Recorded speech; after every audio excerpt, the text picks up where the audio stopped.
大家好，我係今集嘅嘉賓 Kelvin。Hello，我係今集嘅嘉賓 Kitty。佢哋都係 Gen Z 嘅嘉賓，我係掹車邊 Gen Z 嘅主持人，我係 Rachel。大家好，我係上一代嘅老闆添 Sir。好，歡迎又翻嚟我哋職場問答大會啦！職場問答大會第二季啦，今集我哋要傾嘅係咩呢？我哋要傾下老闆同同事究竟做唔做到真正嘅朋友呢？嗱，不如我哋試下玩，佢係一個滿分男，佢係一個滿分嘅老師或者同事啊。咁但係佢有以下嘅一啲行為啦。好，嚟咯，準備好啦嘛？識玩係咪啊？我識啦，我記得啦。識啦，我記得啦。玩咗一次。你上次真係搞得好好啊！好嚟咯喎！佢係一個滿分上司或者同事 ，he's a 10，但係佢每10分鐘就會出嚟巡視業務一次。所以，完咗啦個問題，係對唔住完咗叔叔佬啦真係。你哋好大差異喎！喂，7分，我會 expect 大家咁低分。每10分鐘巡視業務講緊，我想知道，即係問多少少啦，即係點樣？即係出嚟開門望一望，跟住就完啦，定係點樣咧？即係可唔可以有冇個 scenario？你哋咧？你哋咁低，你幻想嘅係點㗎？首先第一樣嘢，無論任何業務都好啦，我都覺得冇必要咧，每10分鐘出嚟望一望嘅。無論我自己做細嘅時候，定係我自己做老細都好。我通常係嗱，首先第一樣嘢，你好固定地行出嚟，譬如10分鐘、1個鐘都好啦，本身就已經係好奇怪。咁人哋咪可以就到你嘅時間，辦到嘢咯，係咪？你出嚟嘅目的都係想睇下啲人有冇做嘢啫，係咪啊？咁調翻轉我自己嘅做法係咩咧？就係我要知我每一日我assign咗啲咩俾人，然後我到時都有即係問喂點啊，有冇嘢幫手？完就足夠啦。我諗起一樣嘢，你話係點啊？已經。你話做咩？冷靜啲，我啲哮喘噴霧嚟。唔係啊！你話你會 predict 到佢會幾時出嚟？我諗起咧，你肯定玩過，你冇扮晒嘢。你直情係創立嗰個遊戲，YouTube 小遊戲咧，跟住 YouTube 成日偷懶嗰個遊戲啊！放屁啊！老細一走啦，跟住你即刻走去玩電腦。老細一走啫，你又識嘅咩？你23？我完全唔知道知係咩嘢。線上遊戲帝國嗰啲咧。即係唔係 YouTube 嗰啲我唔知，但係 Facebook 我都有玩過嘅，細個嘅。辦公遊戲。你有冇用過 YouTube 啊？其實有啊。YouTube 會用嘅係嘛？等先 ，YouTube 會玩 game 嘅，我冇喺 YouTube 小遊戲，你頭先明咩？我唔係啊，我唔係 YouTube 小遊戲，我個小遊戲係嗰啲咩小遊戲 web game 咯，即係上網咩線上遊戲帝國嗰啲。你冇辦法先至 YouTube 小遊戲。Yahoo 真係唔識。Facebook 先至有，sorry 係 Yahoo 小遊戲。喂我想問 YouTube 有小遊戲。係 Yahoo 小遊戲。你有冇玩過啊？Facebook 嗰啲有啦。Yahoo 已經冇玩過 Yahoo 小遊戲。但係張師話俾你玩 Facebook 小遊戲。小學嘅時候啊，你嗰陣已經做緊老闆啦。OK，嚟啦，第2題。係嗰啲我哋唔使唔使講埋嘅。你未講？係喎，未講。你講喎。你繼續。你兩分。重複翻有個係2分。嗰個題目係咩？唔記得。10分鐘出嚟巡視一次。係。唔係啊，真係好大壓力咁啊！即係你10分鐘出嚟巡視業務，其實你有冇咁多業務可以巡視咧？其實我都喺度懷疑緊，即係你係好壓迫感咯，同埋你自己佢冇將心比己咯。我覺得嗰個老細，即係你每10分鐘行出嚟，其實你自己都好攰咯，自己都好攰咧。你有嗰個 schedule 咁樣，即係如果你係有一個大嘅 project，或者你有啲咩嘢要做嘅話，我覺得你可以即係 set 咗一個 deadline，譬如話你今日5點前要俾我，咁你如果嗰個人交到俾你就已經 OK 咯。咁佢前面可能做乜嘢，或者佢可能唞下碌少少手機啊，咁樣係 OK 嘅咯，我覺得。我7分。你好 OK 喎，你。唔係因為我會唔 care，即係譬如佢哋巡視咪巡視咯。我嗰陣做緊嘢做到嘢，咁我覺得我係用結果説話。所以其實你巡唔巡視同影唔影響到係兩樣嘢。所以佢可以照巡視，但係佢其他嘢可能佢即係你當佢交功課嘅時候，佢會俾空間你，咁咪俾空間。但係你睇係你嘅事。但係我覺得我做唔做，我嗰刻我唔做就唔做，即係我可能做緊其他嘢，咁我都會話俾你聽我個 project 係點樣。所以我呢個位我好似唔係好在意。但係佢巡嚟睇係點巡法？係啊，係佢咁樣掂行掂過，定係走埋嚟？係啦，嗱，我覺得巡視業務就係佢覺得喂整體嘅氛圍，喂睇下大家啲同事做緊咩，咁我覺得我係正式即係做緊嘢嘅，咁我唔理你巡唔巡啦咁樣，我覺得係咁咯。好，第二題 ，He's a 10，但係你一翻工佢就會捉你入房傾偈又好啦 ，supervision 又好啦，一翻工就一翻工一返工次次都要講嘅，每日啊，日翻是但啦，請俾分。哇，點解仲有4分嘅你？我睇嚟我真係好，我分數咧通常喺中間嘅，大家好極端啊！我唔係，我留後路㗎，我留後路嘅，算低㗎啦我，係4分，我嗰次講下4分係點嚟嘅？係嗱，第一咧，我覺得係幾煩下嘅，即係，但係我唔排除佢係有呢個原因去咁做嘅，即係譬如佢真係有啲 project 好緊要同你 keep 住 update。如果佢日日都係講同一樣嘢咧，真係唔得嘅。即係佢如果但係佢嗰個 project 係真係好重要嘅話，我會覺得好煩，但係我都會做。同埋我講多少少，因為我同我爸逐跟，即係佢係我老細啦吓，咁所以咧係都成日會揾我傾偈嘅。咁咧，但係傾嘅嘢咧又會好即係有時又講公事，有時唔係講公事咧。咁所以我慣咗，即係見到咗阿媽就你喺度嚟先。唔係即係嗰個照肺嗰個位係我即係慣地啦已經，即係習慣咗。表面就係喂你做啲嘢點啊？跟住喂你阿媽琴晚嬲。你咁多嘢做緊冇咁樣係啦，係啊，所以係咯就係咁啊。啊係。 0分，你哋幾多分？你哋兩個得0分啊，0分啊！哦，不過我係勁唔中意入嗰啲小黑房同老細傾偈嗰啲人，即係我覺得有燈嘅，有燈嘅，係啦，間房大啲就 OK 啦，係咪唔啊？係唔係，即係海景。只要係佢可能叫你入去間房係叫我一個人入去，然之後可能其他同事會望住你心諗嚇做咩事啊？跟住然之後我就會勁有壓力，我就會心諗即係有咩嘢要無啦啦一個人要去傾咧，跟住仲要睇個頻率。如果你係即係好成日都係咁樣做嘅話，我就會心諗，即係其實呢間公司係俾我勁大壓迫感咯。跟住我就會想，咁如果佢個個都咁嗌咧，即係輪流10個即係輪流，啱先電入嚟關完，你睇啊過嚟啊咁樣。但係正常應該唔會咁嘅，正常應該係可能通常都係嗌1、2個嘅啫，都唔會話可能10幾個同事逐個嗌晒你會唔會舒服啲啊？嗌晒會會舒服啲，會舒服啲。冇咁有我唔舒服啊！我心諗佢翻嚟做乜嘢？我會心諗佢係咪針對我咯？可能係辦公室戀愛咧。冇錯，去翻上一集暗戀啊！住睇翻辦公室戀愛是福是禍。係啦。比上司暗戀好啊，暗戀上司好啊！上一集啊，係我覺得係點解我俾0分咧？就係作為老細同埋 staff 咧，我都覺得係唔需要每日咁樣嗌人嚟。因為作為老細我都好啦，即係老實講，暗戀你都唔需要日嗌人嚟啦，好辛苦啫。但係我唔排除有一啲嘅老闆，我真係見過咧，佢未必日日咁誇張，但係佢好中意無端端都要嗌你入嚟講下嘢，其實係純粹滿足我喺個老闆嗌到你入嚟。咁呢個我覺得係幾冇意義嘅行為，咁所以我俾你0分。第3題咯喎。He's a 10, she's a 10, but 佢每日咧，你翻到嚟佢就會同你講一個爛 get 㗎啦。爛成點啊？我都想知爛嘢。有冇你咁好笑？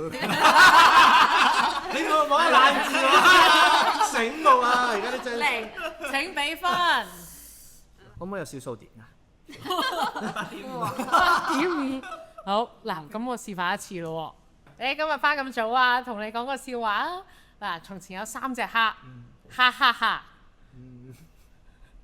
哇！即刻想調低個分數，一分，即刻想調低。一分。點解係8.5咧？我本身係好能夠接受呢個 sorry 爛 get 嘅，係啦，因為我本身就係中意，我唔係講爛 get 嗰啲，但我係好能夠亂講嘢，係即係個我覺得佢講爛 get 即係代表佢係有一定嘅幽默感，我都可以冇幽默感都得嘅。咁所以我0.5分就係佢係好冇幽默感都堅持呢件事咧，係用氣其實都係幽默感嚟，都係幽默感嚟。所以你佩服佢。係啊，真佩服佢嘅。咁但係我覺得會扣多少少分，就係在於佢係需唔需要你一定要俾佢期待反應。即係如果佢一定要你笑嘅，咁我就會覺得應酬咯，就會係要變咗一個應酬，就會再低分。但係佢唔係引你笑，你覺得佢目的係咩？佢可能暗戀，draw attention。上一集，職場談戀愛是福是禍咧？ OK， OK，我俾6分嘅，因為我覺得爛 gag 咁其實佢係即係可能佢每朝嚟到咧，佢想嗰個職場環境個氣氛好啲啫。咁其實佢係好善意噶嘛。咁呢樣嘢其實係好嘅，即係令到大家可能都放鬆啲。咁可能係主要係佢嘅 gag 比較爛少少，出事啫。咁其實都冇咩大礙嘅。但係點解冇俾到話好高分呢？因為即係可能佢就想幽默，但係佢又冇咩幽默感。咁呢樣嘢咧就比較扣分啲。即係如果佢係純粹係廢噏嗰啲，我都會中意嘅。即係如果講下一啲廢話，但係真係好好笑嘅，咁我可能會俾到8-9分一。但係佢講嘅就算啦，係啊，唔好笑嘅就6分咯。1分啦。所以就俾勉強合格咯，6分。我係俾5分嘅，因為當年我老細咧就係開會咧就係咁樣啦。佢翻到嚟就話：佢話各位同事，我哋問大家一個問題，跟住所有幾十人望住佢，好認真咁講。有啲咩植物係最叻溜冰嘅咧？咁樣跟住啲人就跟住佢話係花，點解？因為花式溜冰咁樣。跟住然後全部人係啊，你 OK 喎，但係全部人一齊。嗱，佢能唔能夠接受咁樣先？佢能唔能夠接受嗰個位先？我哋好識做嘅，好假嘅，大家都老闆精辟咁樣。精辟。咁冇問題啦。我會將呢啲都納為係，我覺得我會識得覺得好笑咯。即係我覺得佢係一個，即係無論大家嘅 reaction 係要咁樣，甚至乎佢可能預咗係咁嘅情況。係啦，咁我就覺得係佢個屬性係中意搞爛嘅啫。但係唔好太多。所以呢個真係我有一個例子啊，我朋友咧話佢老細啦，喺開會嘅時候啦，跟住就話啊咁好，等我哋高呼一次咧呢個流程先。佢一路都唔高呼。跟住佢就突然間話：我等緊大家高呼。係。好難。哇！喺呢個真係有啲難。呢個真係有啲難。喂，呢個差過啱啱嗰個。即係唔識俾呢個真係唔識俾反應喎，而家咁樣。俾個盒。原來可以0分嘅。唔係啊！我覺得如果係咁嘅，佢影響咗個工作嗰個效率咧，呢個係另話後話。因為佢等緊大家嘅 reaction，次次都唔高呼話 agenda 啦，都我哋可以高呼啊！今日咧就想探討下啦，就係好多人都成日講啊，即係職場咧究竟可唔可以做到 friend 咧？無論同同事、同老細又好。嗱，我唔知呢個係上一代定點啦，即係成日聽到話 team building 啊，啲咩啊，即係你都會請啲同事去飲下嘢啊咁樣。但係咧呢個成日聽到咧就係 Janice 話，如果放工我同你有 happy hour 咧，你要俾翻錢我咯，係咪咁㗎？係，我覺得係要啊，因為我覺得完全係應酬，因為我以前有返過一個餐飲業嘅 part time，佢就係火鍋店嚟嘅，跟住佢就嗰個老細咧好中意留低食火鍋。唔係，佢唔係叫人留低食火鍋，即係佢可能叫人去唱 K 咁樣樣。跟住但係咧，佢就叫成大班人去唱 K。跟住我就心諗嚇，但係嗰啲係同事啊，嗰啲係上司，仲有老細喺度，咁我咪真係要應酬佢哋。跟住我完全唔會想去，跟住佢哋會喺度漏，仲會漏可能去工作嗰啲 trip 啊，即係佢話其實係去旅行嘅啫。咁但係我請你喎，請都唔想咯，即係我唔會想同公司嗰啲人去咯。即係我覺得好奇怪，淨係嗌你一個去旅行。咁又唔係，成班人唔係戀愛嗰啲，又可以翻返我就係知唔係戀愛啊！我絕對冇諗戀愛啦。OK。又可以翻返去走場㗎，是福是禍都唔見。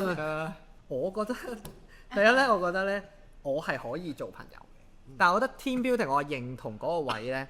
其實唔關嗰個同事事嘅，就係我同上一代本身個活動興趣都唔同，根本就因為個 team building 嘅活動係我唔中意，或者係本身嗰班人唔中意。但係其實如果佢按你嘅興趣，或者佢同你同頻嘅，佢同你做一啲嘢，可能就係想 friend 做出，即係可能假設你好中意唱 K， 我又想唱 K，個老細話唱 K 咁唱咯，咁其實可能又 OK 嘅。所以我覺得本身就係你同嗰個人做唔做朋友先，做唔到朋友都夾硬做朋友，咁梗係唔舒服啦。就唔，我覺得呢個。咩關係？即係咩 party 都係咧，咪辦公室都係同樣問題，就係夾硬做 friend。係啊，我覺得係個位係夾硬做 friend。我會反而睇翻到底朋友個定義係咩先。嗯如果頭先講嘅嗌你去旅行啊、唱 K 啊、食火鍋呢啲唔係 team building 嚟嘅喎，呢啲係可以係喂一陣間你去邊度？一齊咯，我哋就啱做完就食啲嘢食啲嘢咯咁樣。咁呢個唔係 team building 嚟嘅，我覺得呢個同 team building 冇關。明白反而我覺得係作為老細啦，應該要同你嘅 staff 咧建立一個可以互信嘅關係。但係有啲界線係唔可以僭越嘅，例如我同你幾好關係都好，你係我 staff，你屋企有事你會揾我傾，係我完全 OK。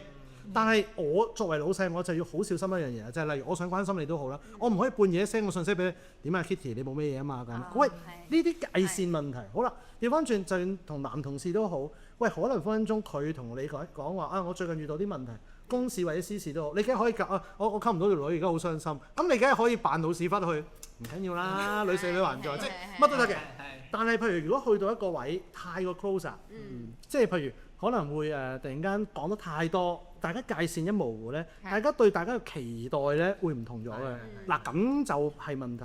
所以我哋話朋友，我哋可以好似朋友一樣彼此信賴啊。但係你話係咪要去到個界線好模糊咧？咁我就有啲保留。咁呢一樣嘢呢，其實就係翻去到啦，去到呢，想問下大家討論嘅環節啦。你覺得如果同老細啦，或者同同事啦，平時玩得呢好埋好近嘅話呢，會唔會始終有啲顧忌呢？即係萬一講錯嘢嘅話，會唔會驚影響啊個升職加薪啊咁呢？我覺得唔多唔少都會有，即係始終佢哋可能除咗朋友方面嘅身份之外，始終都係有高一個 level、高一級嘅感覺，所以硬係會可能覺得，即係如果我講呢句説話呢，可能真係會唔會有啲詐忌？會唔會得罪咗佢？即係有時候有啲人唔小心得罪咗佢，你又唔知噶嘛？即係可能太直接咁樣樣，咁同埋每個人嘅即係接受程度又唔同，即係你可能以為係講笑，純粹講笑，但係嗰個係老細嚟嘅喎，咁佢如果接受唔到，佢可能就即係對你印象本身就低咗少少，咁就唔係咁好咯，我覺得。我覺得係真係要小心，因為點解咧？有陣時可能會睇你嘅價值觀啊。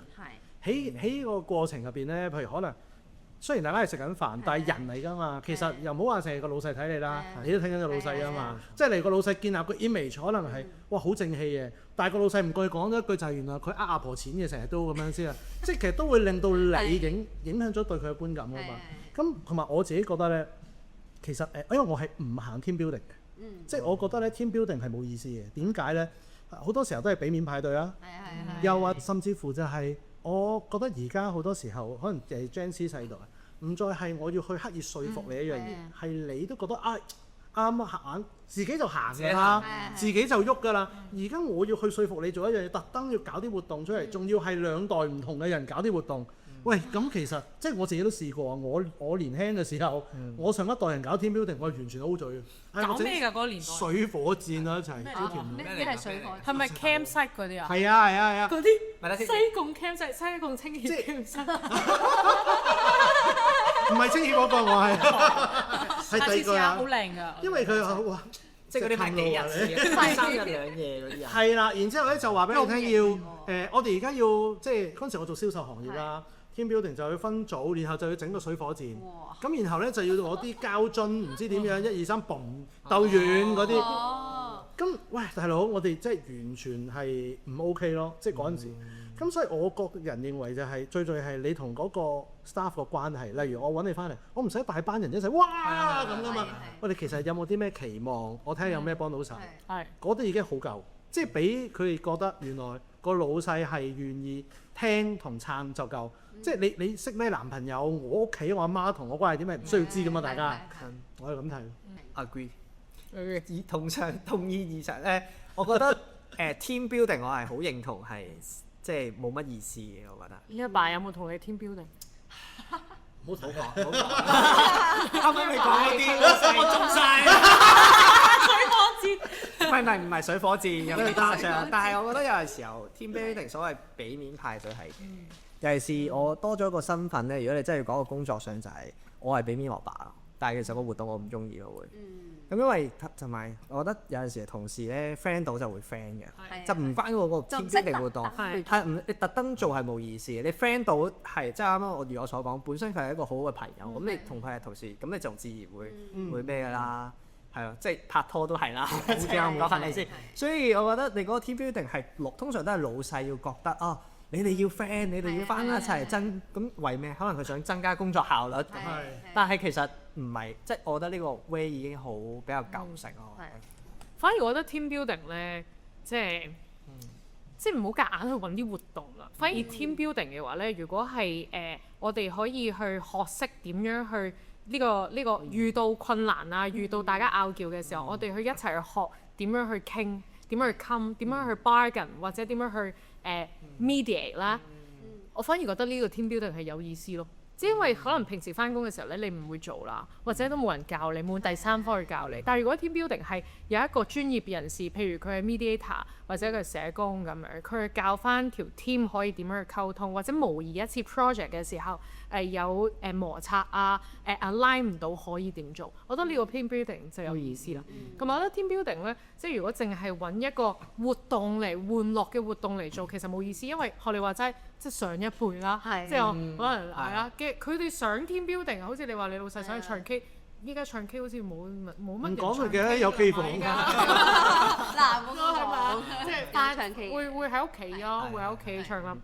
咁如果係嗰啲 team building 係有啲嘅元素喺入邊嘅，譬如即係好似我哋依家咧其實都 sell 緊俾企業啦，即係一啲嘅 wellness 嘅 workshop。呢個其實 sell 俾橫掂，如果你都要做 team building，不如有啲職場健康嘅元素、職場精神健康嘅元素，俾佢同埋員工即係感受到，原來我喺呢度係可以 recharge 嘅，原來我喺呢度係可以即係可以知道，工就一定係長㗎啦，一定係辛苦，但係我哋可以點樣叉電呢？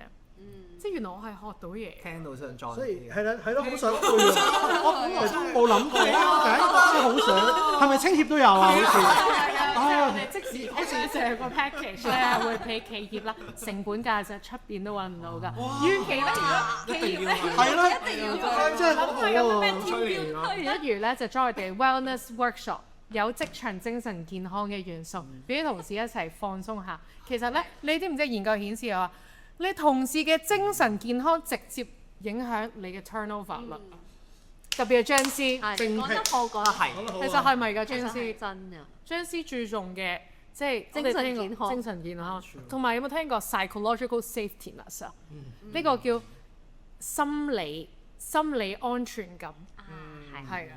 就係你即係組織心理學家都話呢個係一個好大嘅 factor 咧，去你點樣留得住咧，特別係 Gen Z 嘅員工，因為 Gen Z 咧即係聽你講頭先你都揸車過嚟啦，跟住你又 slash 緊啦，其實大家其實都唔缺錢啊，老實講。我缺㗎，我唔係 Gen Z，絕對唔係啊！我缺嘅，我缺嘅，錯咗啊！我缺錢。好我心理安全感我真係冇用啊！你講。好唔安全我缺錢嘅。翻到去另一條問題咯，我想問下你哋放工之後咧，其實會唔會覆老細 WhatsApp 㗎？定係會放工就直接咧就係會開呢個勿擾模式咧？我唔會特登瞄咗佢，但係我就唔會覆咯。我唔會特登瞄，但係我會睇完就未必會覆。但係因為我之前有遇過一間公司嘅，都係嗰間餐飲業嘅公司啊。跟住嗰個經理咧，佢就嗰時喺個 group 度 send 咗好多公告嘅 message 出嚟。咁但係我因為冇翻工啦嗰日，跟住然之後佢就係咁要人覆收到，佢要每一個人睇完之後佢要覆收到，但係佢冇人覆佢。跟住然之後佢就話我 at 曬所有人就話。你哋要覆收到啊！你哋唔覆收到會好大鑊㗎，知唔知啊？你哋咁樣，我哋唔知你有冇收到條 message，咁樣我哋點做嘢啊？咩，跟住然之後佢就喺度訓示咁樣，跟住下面就即刻好多人就話收到，跟住俾 emoji 咁樣，但係我就覺得即係冇咩意思咯，同埋你呢啲嘢，咁你可以翻工再講，你未必要收咗工或者係人哋可能11、2點嘅時候無啦啦。要睇，跟住又有啲壓力喎，咁樣即係你會俾到一種壓力人咯。但係呢個其實係已經收咗工啦嘛，咁收工係一個休息時間，你無啦啦又佔據咗嗰個休息時間去睇你嘅 message，然之後去諗又要覆你，即係我覺得係冇咩意思咯。同埋淨係覆收到啫嘛。咁我已讀咗已經係好嬲，冇咩用啦。有啲火滾。啲課棍。我聽過咧，即係我朋友啦，咁咧就係話佢即係佢有壓力咧，係在於個個人都覆咗收到啊，得佢一個未覆。佢本身都想堅守呢個㗎啦，堅守呢條底線㗎。咁我問下你啊，咁如果個個都覆咗啦，你覆唔覆啊？個個都覆，咁我可能會覆一下咯。但係即係我又冇話真係話好堅守嗰個底線。即係如果淨係覆收到，我可能會覆嘅。咁但係如果佢要再問我更加 detail 話，你聽日點點點，你聽日點點點，跟住然之後可能講好多嘢嘅話，我就唔會理佢咯。我就會當睇唔到啊，當瞓着咗啊咁樣樣咯，就唔會理佢。跟住第二日翻工再講。我係好 depends 個工作內容，同埋我可能我工作性質對客會比較多，即係可能 off working hour 咧，直接有嘢問咧，有重要你都要答嘅。咁但係譬如舉個例子，真係公告一啲收到嗰啲，我都係屬於唔係好會掛一定我收到。即係通常你問我你睇唔睇到，其實我通常都睇到。其實我係睇到 message，我知你講咩，但我唔會特登講收到。就係你話你，但係調翻轉你同我講，你一定要答收到咧，其實我都會答嘅，係啦，即係呢個就唔關人哋影唔影響我事啦，就反而係純粹咁咪答咯，咁但係我自己 default 我就唔會答。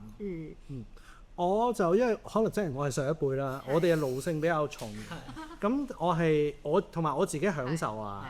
嗱，我自己係我個電話到而家都係24嘅，即係基本上你邊個人揾我問我嘢，只要嗰樣嘢我覺得就好似對客係好重要，我梗係覆啦。咁但係有一啲唔重要嘅，我就真係未必會嚟睇嘅。即係我覺得個選擇權喺我度，因為可能工作性質啫。但係頭先我聽 Kitty 講咧，我覺得最重要係咩？就係見工嘅時候有冇講明？見工嘅時候冇講。冇錯啦，如果見工嘅時候講明咗，好似我而家請人都係，我話嗱，我哋咧有個 WhatsApp 群組嘅，咁但係我哋個 WhatsApp 群組攞嚟做咩？夜晚都會揾你㗎。我盡量我哋話咧，所有非自僱嘅，譬如我哋而家有啲 freelance 做治療師啊，無論臨床心理學家、輔導員定催眠治療都好啦，我哋就話我係真係會夜晚 send message，例如喂我都要同你夾時間㗎嘛，啱唔啱先？咁呢啲就一定要嘅。但係如果你係 internal 嘅 staff 咧，我哋話你係可以唔使覆嘅，同埋甚至乎咧，除非我真係講到明好緊要，真係對唔住，呢個真係唔好意思，我係每一次 send 信息都係講 sorry，真係好緊要呢單，你真係要揾你聽一陣電話得唔得？如果未基本上咧，去到某一個鐘數，我完全唔覆嘅。咁啲 message 掟完出去之後，睇到就睇，好啦，但係調翻轉喎，因為我講清楚啊嘛，即係嗰啲 message 講完，咁第二日譬如有啲嘢你要做到喎，即係你唔好去到最後原來，喂你覆咗 OK 嘅，係啦，甚至乎係你係冇覆過任何嘢，咁但係最後你冇做啊嘛，咁我哋就會傾下偈啦，咁樣，所以反而頭先你嗰個我覺得係，你覺得係唔係覆嘅問題，係冇講清楚。咪同埋可能係工作性質嘅方面，即係譬如我而家可能做 freelance，咁我自己可能接一啲 job 啊廣告，咁我通常都係會24個鐘，即係我幾時睇到我就幾時覆啦。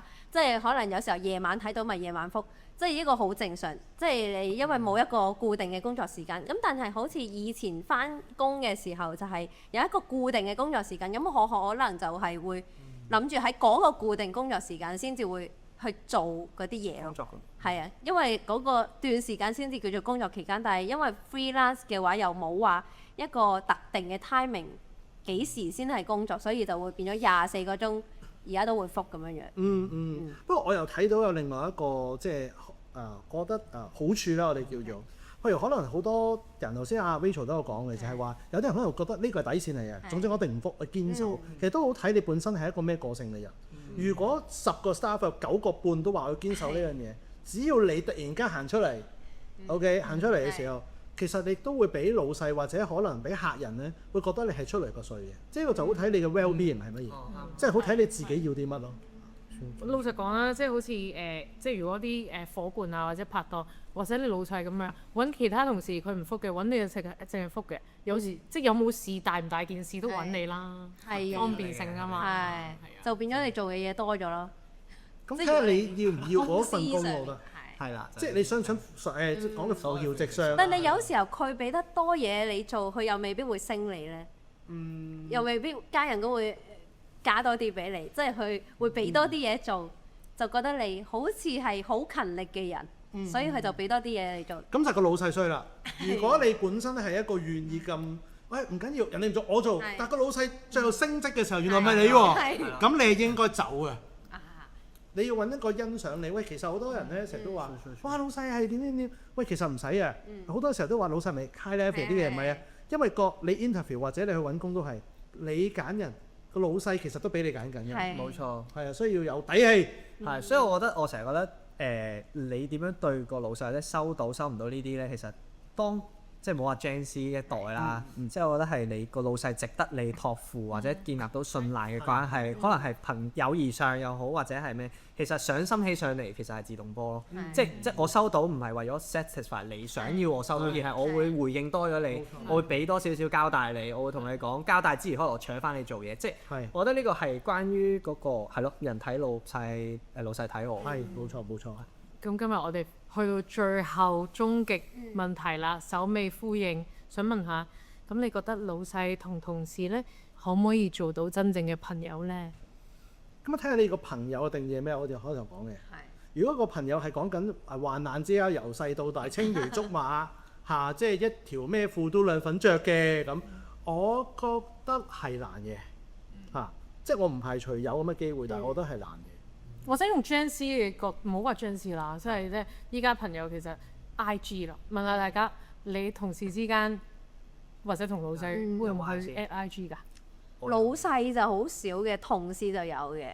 但係同事 at IG 通常都唔會加入 close friend 有啲好 close 嘅，就會俾佢睇到嗰啲表面上比較形象啲嘅嘢咯，即係俾佢睇到我想去睇嘅嘢，就唔會到好 deep 咯。想睇到你好努力工作。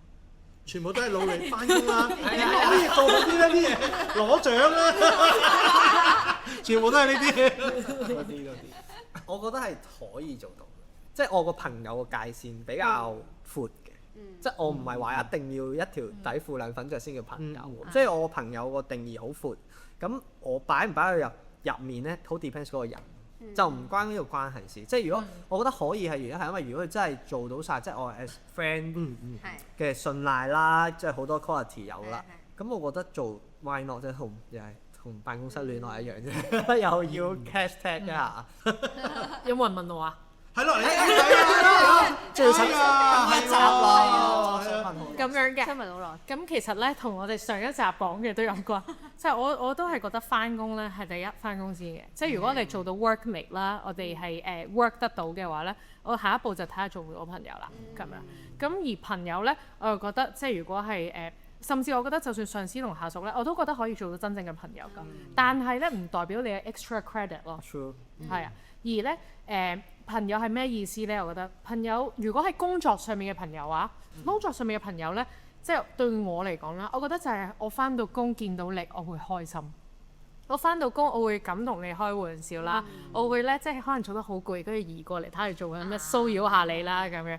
就係我翻工，你係其中一個喺呢度令到我有心理安全感啦，令到我即係工作開心啦，呢個都係工作意義一種啦。令我覺得有個 work buddy 啦，即係我哋一齊努力啊，去 fight 啊。所以有時我都會形容，即係有啲係我嘅戰友添㗎，即係會覺得同佢係好朋友又係戰友咁樣。因為有時你翻工即係你冇得9至6啦，起碼都好多個鐘啦。不過你做 slash 就唔係啦。咁啊，喂！咁耐嘅時間，你一定有個人情緒，你一定有個人嘅 problem。然之後，萬一你有啲咩事嘅時候，其實你都有一個出口啊。所以我覺得食下飯，你朋友嘅定義就係我可以同你交下心，我可以話俾你聽我發生啲咩事，但係唔代表我工作上我就係可以 take advantage of 你，係啊，咁樣咯。咁如果你嘅同事即係發現有一日突然之間有 argue 啊，令到你冇咗個心理安全感，咁你會點做？睇下咩 argue 咯，即係如果你話工作上有 argue，咁係好事嚟嘅，咁先有唔同 idea 噶嘛。但係 argue 都要睇你係咪帶咗一個善意，即係我已經唔係講話帶咗一個愛意啦，帶咗一個善意去討論嘅，係咩都有得傾嘅。但係即係一下就即係即係要你明啊？咁就唔得啦。即係如果真係喺工作上面有啲咁唔好彩，我哋可以打27778899係咪？係啊，如果工作上面咧就係遇到一啲棘住咗啊，同同事嗌交啊，同老細啊唔順超啊，可以打過嚟27778899即時傾 WhatsApp 我哋都得嘅。我哋有唔該晒27778899即時傾，我哋有輔導員同埋社工去聽你講，陪你一齊傾嘅。都好多謝職場問答大會係由 Dot Club 贊助我哋嘅。咁我哋下集再見啦，拜拜。